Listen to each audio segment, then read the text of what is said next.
When you look at academia, it has been generally a very traditional culture, and it's been pretty male-dominated.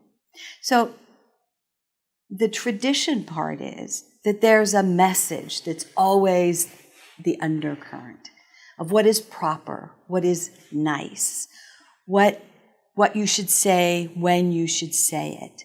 And even if you observe things that are not acceptable, you don't say it necessarily, or you don't say it out loud in the wrong setting.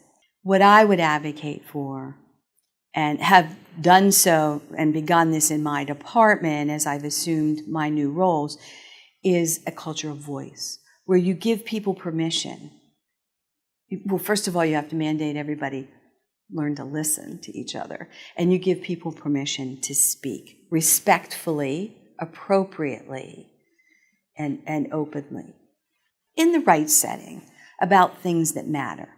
And that if you observe something that does not feel right, does not seem right, you have a responsibility to say something, to speak up, again, to the right people in the right forum, but you have a responsibility in that new culture to take ownership and accountability for what is happening. Cultural changes don't happen overnight. They take a long time. And so I think we have a start. And I think people are thinking about it. And thinking about it is probably half the battle. But we have to have people step up to the plate, speak out, and sort of emulate what it is that you think the behavior should be. So I think we're going in the right direction. And I think every leader has a responsibility in this. Like, there's certain initiatives that start from the ground up, other initiatives that start from the top down, and then sometimes it's in both directions. For this one, you have to have the leaders, the very, very top, believe in this, buy into it, and begin to behave it.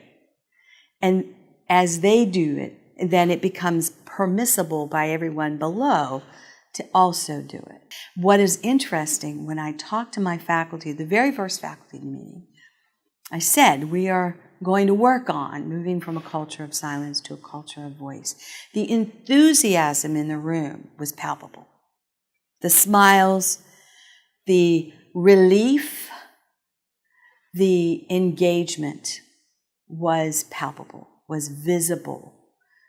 People are excited by it. Both men and women, people of color, all ages, it's coming together and it's working together for a better outcome. And that's what I believe in. But it doesn't happen overnight.